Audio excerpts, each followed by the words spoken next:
welcome back. We have another STEM Sundays with Emily episode here today.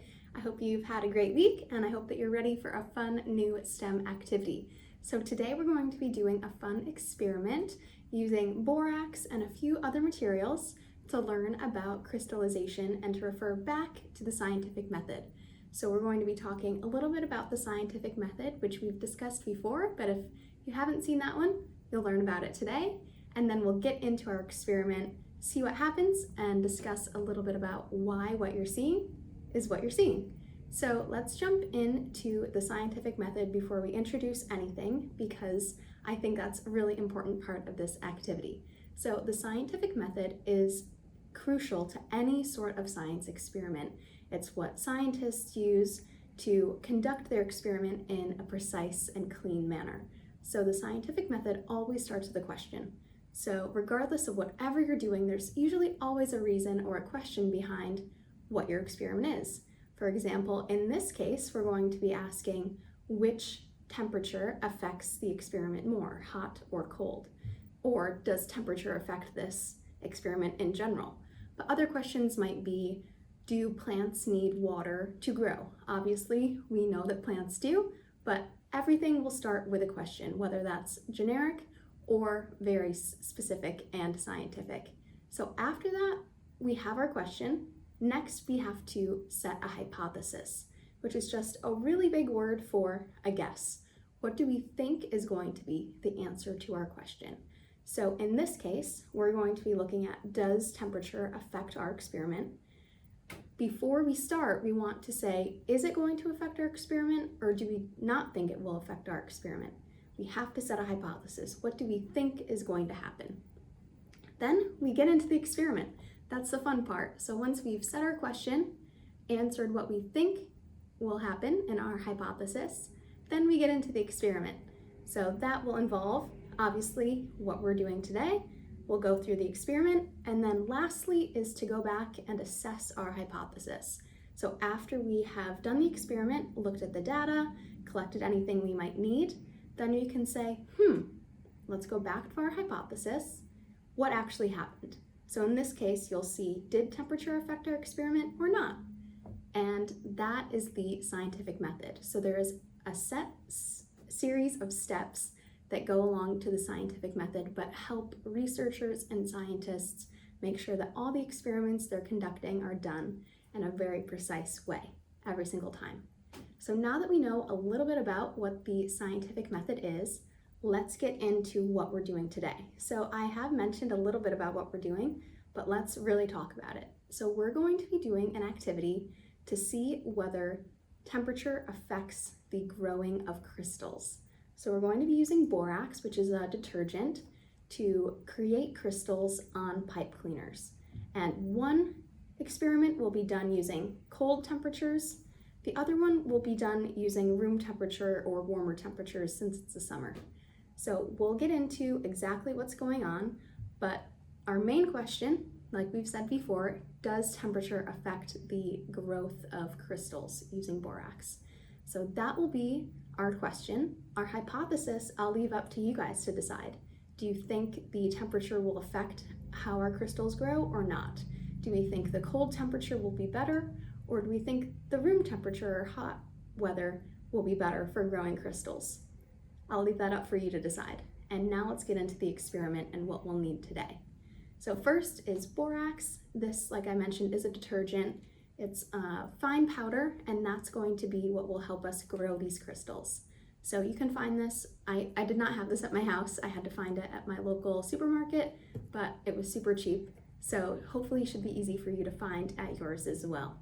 Next, we need a bowl with some ice or some very, very, very cold water. I just decided to use ice cubes. They've started to melt a little bit, so there is some water at the bottom, but a big bowl full of ice.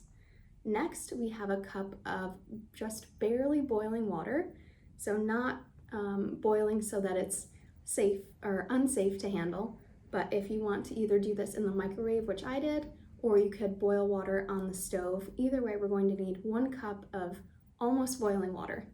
Next, I have just 2 plastic cups. Feel free to use glass or really any sort of drinking cup. I think it's easiest to use clear because we are going to be looking inside of these glasses. So I used clear plastic cups, but if you have glass, that will be perfect too. Next, we need 2 pipe cleaners. You can do the same color, but I chose 2 different ones so that, again, we really know which one we're looking at when we analyze. Next, 2 pencils. You could use pens too. Just 2 pencils, a spoon, and some clear plastic wrap, cling wrap, whichever you might have at home. So now let's get into the experiment. So what we're going to do is take our cup of just barely boiling hot water. There's a lot of these terms that are very close using the same word, same letter I should say, so I'm stumbling a bit, but just barely boiling water. And we're going to take our borax and get our spoon out. And I'm just going to take a spoonful of this borax out. Tip it a little bit here. So just about a tablespoon or so of borax and put it into our hot water. Now we're just gonna mix and stir until that borax is completely dissolved in your water. So we'll just stir it up. And while you're stirring, make sure to see that the borax is completely dissolved. We have no more powder on the bottom or clinging to the sides at all. Perfect. Okay. So once we're done stirring, we can get rid of our spoon. And now it is time for our 2 cups. So we're going to take, and it might be nice to use a measuring cup or a mug like I'm doing, and we're going to pour equal amounts of our water and borax mixture evenly between the 2 cups. So I'm going to hopefully not spill while I do this. Spilling a little, that's okay. All right, next, a little bit more in this one so that we have an even amount. Looks about good to me, I think. So now that we have that, we have our 2 cups of water. Now we'll get out our pencils and pipe cleaners. So I'm going to move this mug and just get a quick wipe down of our water that I spilled. Get that off to the side.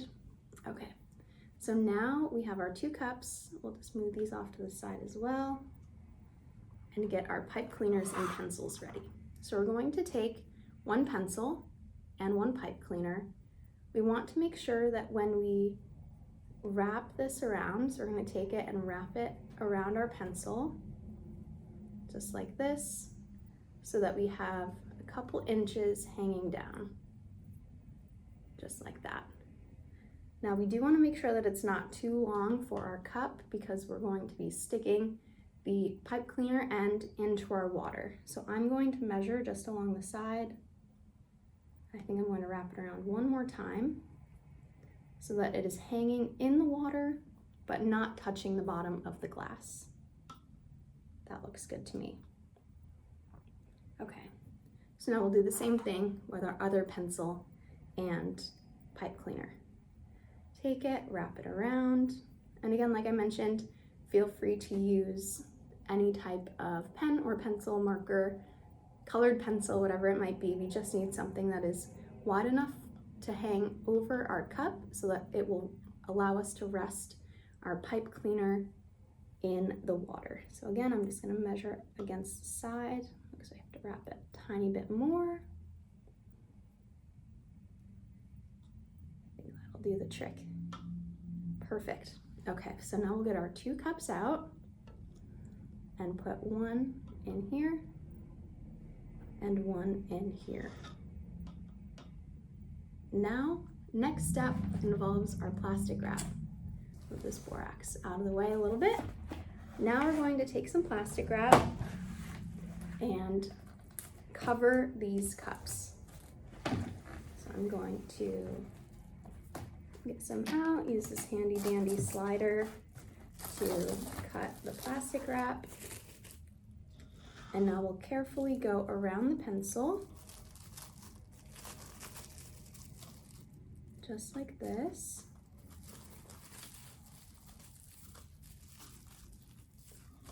With both of our cups.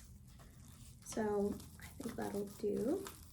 Just make sure that it's pinched underneath that pencil to keep all the air in. All right, perfect. So you'll see there's already some condensation collecting from the boiling water. And we're going to do one more just in the other cup now. Slide. There we go. Next cup. And now we will cover that, going right under the pencil to trap in all the air inside the cup. All right. Okay, so now once we have the plastic wrap covering both of our cups, this is where the temperature comes into question. We're going to take one of our cups, doesn't matter which one, at this point they're both the same, and stick it inside our bowl of ice. I'm gonna wiggle my way down in between this ice cube. It's playing tricks with me. There we go. So we have one inside our very cold ice water. Next, we just have one that's going to be sitting outside in room temperature air, and we're going to let these sit. This activity is going to take a few hours for the borax to start crystallizing. So you are going to have to wait a few hours. Hopefully you can be patient, but after a few hours, check in on it. Should be ready to view and analyze our hypothesis after about 5 hours or so. So feel free to check in every 2 to 3 hours and see how they're looking. I'll try to upload something or some pictures at the end of this video tomorrow to show you guys what these look like, and hopefully you'll be able to see what happens with these crystals. So if you do this right, because I've done this activity already before, you will see 2 different types of crystals. I'm not going to tell you which ones yet in the video, at least right now, which crystals are, or why the crystals are different, or which one has the quote-unquote better crystals. But we do have 2 different types of crystals that you should be able to see, one from the cold water, one from the room temperature air and surrounding. So hopefully you can wait and be a little bit patient, but I hope that you have a really cool outcome once you get to analyze what has happened with your crystal growth. So I do want to talk a little bit about why crystals can grow in this type of environment. So borax, like I mentioned, is a fine powder, it's a detergent, and what happens is we've mixed our borax into the water, and as the water starts evaporating from the cups, all that's left is the borax, and that starts to crystallize. And because we have these pipe cleaners, which are really fuzzy, like cotton type, not even sure what to call them. It's a wire wrapped in like a fuzzy, soft cotton fabric mixture. So because they're so fine, these little fabrics that are coming off on our pipe cleaner, the borax can cling to the pipe cleaner in its crystallized form, and these different molecules will create patterns as they're crystallizing.